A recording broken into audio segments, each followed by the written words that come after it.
to the the MG Modified Tour here on NBCSN. We are at Lanier National Speedway, getting ready to kick off the second race of the 2008 season. It's gonna be a wild one here. These guys race like crazy around this racetrack, and we're about to see more of it. I might mess with the grip settings, or try to do a little bit of just something to make this racing less crazy. I know we like crazy racing, but it's not realistic here. Usually you'll see them run around the bottom, so I'm going to try and fix the racing so it looks more like that. But the green flag is out. We're racing at Lanier. Chris Mack on the pole, out in front, jumps out to an early lead. Behind him, 2 and 3 wide. Action all over the racetrack. Wait, is this just a still shot around the whole racetrack? Yes, it is. Wow, I didn't realize that. Okay, anyway, yeah, even the spectator angle is a little more different than that. Chris Mack getting sideways up there. You're gonna hear a lot of tire screeching. The sound pack for the actual cars themselves is not that loud, so you're gonna hear the tires squealing a lot. But one car way up the racetrack. Where's Tony Hirschman going? All the way up the track, about into the wall, trying something new, and it's paying off for him there. That extra banking up towards the top of the racetrack, helping him out there. Yeah, I'm gonna try and degrip the top lane. I'm gonna have to work on the I&I. I've been working on track I&I lately, yet again, just trying to make racing better and more realistic for all of these racetracks. I want realistic racing, but also want good racing. That's why you see I downloaded Mark Leifer's or Leifer's worldwide technology at Gateway, because racing isn't realistic there, but it's good and pretty exciting, and then it gets realistic after a long run. So that's what I'm looking for. But Joey Miller running P2 in that number 69 machine as Chris Mack absolutely runs away with the lead. And we've kept it clean so far, which doesn't really surprise me because of the small field size, but just the way they're racing, it does kind of surprise me. So I lied. 3 wide, Tim Brown on the top in the 83. The 4, that's Jason Myers' 4 car. We have 2 4s in the field, and that number 4 right there is the Jason Myers machine, and he's on the bottom taking advantage of the shorter way around the racetrack. And can he get up there and block the 17 of Brian King? Yes, he will. He goes up the racetrack to block him, and now can he get back down in front of that yellow submarine? That's the other 4 car, Jerry Marquis. Trying to see what it says on the side there. It's the V4. So the 4V of Marquis and the 4 of Jason Myers.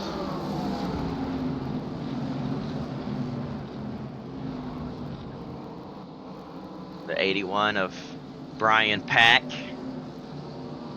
On the inside, looking underneath Tim Brown. They're 3 wide behind them. As you see the 10 car, Eddie Flimke Jr. won the season opener at Daytona, making that move to the bottom of the racetrack there. And now don't look too far back. Chris Mack has already caught the tail end of the field. He's looking to put people a lap down here in that Papyrus Racing machine, proving that Papyrus Racing made the right choice signing him and continuing their development here in the modifies, because he goes down to the bottom. We know he loves this racetrack, but man, he's learned and adapted to these race cars very quickly. These modifieds, obviously they didn't grow up racing him. Might have had a little bit of experience on the simulation side, but definitely not in real life, and he's adapted pretty well, I'd say, and knows his track like the back of his hand. He's been here plenty of times, run the past series here, so definitely has some experience. Oh, contact, and they're gonna save it. They were 3 wide. It was 3 wide with the lap traffic. Made a little bit of wheel-to-wheel contact with the 31 of Gene Pack. Pack gets those left side tires up off the ground and squeezes poor Brian Hutchins in the 14. Is it Bobby Hutchins? Brian Hutchins? I don't know. In the 14 car up into the outside wall, but they're going to keep it straight. Obviously, that didn't hurt Chris Mack, but these guys not able to just kind of roll over and get out of the way of our leader here. Chris Mack just way faster. Don't really know where else to go, and the 81 just chopped down on his nose. Man, it is a minefield of lap traffic. Chris Mack drives in there, gets sideways, trying to clear those guys. I think his goal is to put everybody a lap down here. He's done it before in the past series, as I mentioned. Wants to try and do it again in the modifieds, and here on the bottom, just kind of bottom feeding around this racetrack. That's his preferred lane. Shortest way around the track, and just hook that yellow line and wrap it around and try to straighten it up as much as he can off corner exit, get that run down the backstretch. That is his strategy, his line around this racetrack. This long time, this historic racetrack first opened as a dirt track way back when, and now a very popular asphalt track here in Braselton, Georgia, right across the street from the Road Atlanta Raceway, which is a track that some people actually kind of want to see on the schedule. So we'll take a look at that. We'll think long and hard about it for not this schedule, but maybe the Money Grand National Series or something. We'll definitely see. But Chris Mack putting more and more cars a lap down. How about the battle for second? That's non-existent. Joey Miller drives away. James Savali P3. L.W. Miller P4 in that 36 car. The closest battle we have at the front of the field is for P5. Tony Hirschman and the one of Burt Myers trying to duke it out for P5 there. Zach Sylvester, Jason Myers, Brian King, and then Chris Mack just put the 16 car, the 10th place driver of Mike Stefanik, a lap down.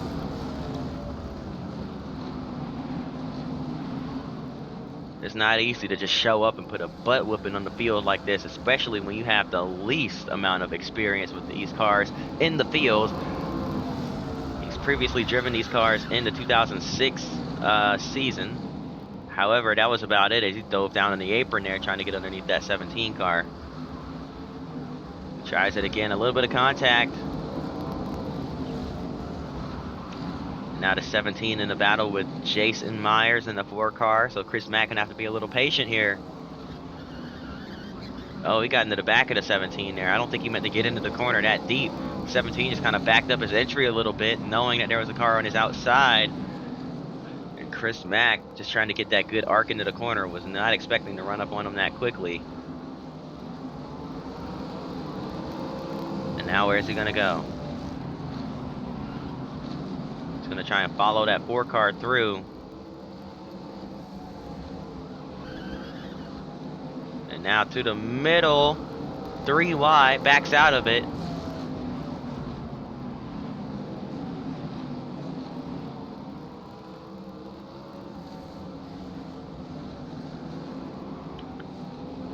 Still battling side by side. Looks like Brian King has the advantage for this position. The high side of the track works well on starts and restarts, but once you get into that long run, you may prefer the bottom. Chris Mack, oh, he got a good run on exit, cuts underneath. He's going to take him 3 wide.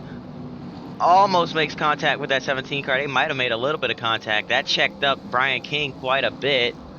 Chris Mack not wasting any time with these lapped cars, man. He wants to get up there and get by these guys as quickly as possible. For whatever reason. He doesn't need to, but he wants to, and he's going to get into the back bumper of that 17 car, pushes him up the racetrack, and now underneath he's going to clear. Finally gets past Brian King and now charges it into 3 and 4, slides way up the racetrack off of turn number 2. We're going to get a few still shots as we head down the backstretch and into 3 and 4. Off of turn number 4, side by side for position there.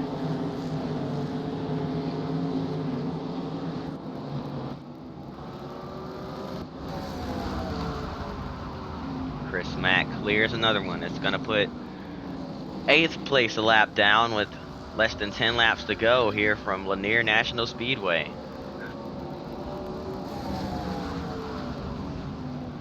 Contact with Zach Sylvester. Sylvester chopped his nose a little bit there, and Chris Mack was actually pretty fast at Daytona as well. Spun out, almost put that 15 car in the wall. These guys are actually racing him pretty hard.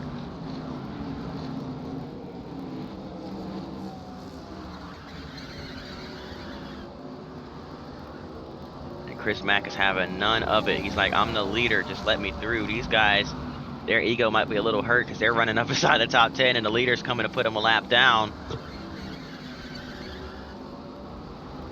I mean, this has to be one of the most dominant runs we have ever seen with the modifieds. He puts Burt Myers a lap down. Now that's P6 going a lap down in that number 1 car. Chris Mack still charging hard. He wants one more. Looking at Tony Hirschman in the 48 car here as he charges it in.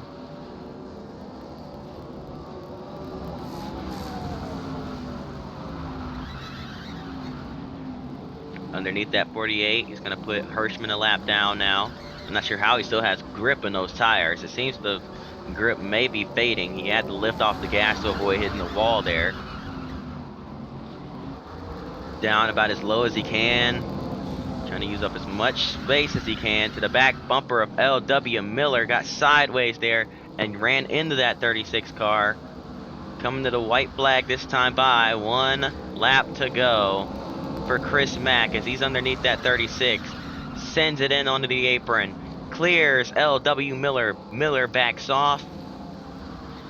He's trying to get to James Savali. Can't quite get there, but he's still going to win the race. Chris Mack.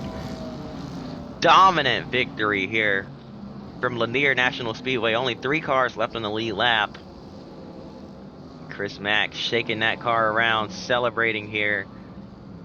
A win at his home track on the schedule here.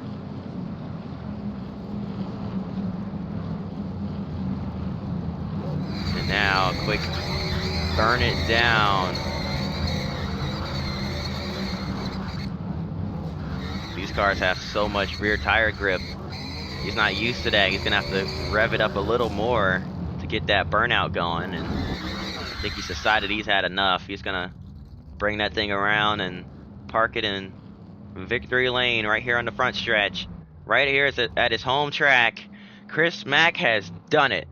That's going to do it. Hope y'all enjoyed. If you did, hit that like button, subscribe. Since I'm here and I've only done 2 races so far, might as well look at the point standings heading into race number 3 on the schedule, which is at Langley.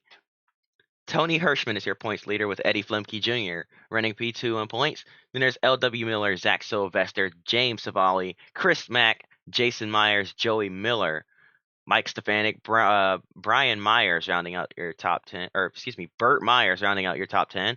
Then there's Frank Fleming, Jerry Marquis, Gary, Gene Pack, Brian King. Is it Brandon Hutchins? I don't know. I'm tripping. I'm gonna have to look at the name again. Brian Pack, Eric Beers, Todd Zekety, Tim Brown, and Donnie Leah rounds out your point standings for now. We've got 17 races on the season though, so that's definitely not it whatsoever. So hope y'all have enjoyed so far. If you did, hit that like button, subscribe. Hope to see y'all next time. Until then, peace.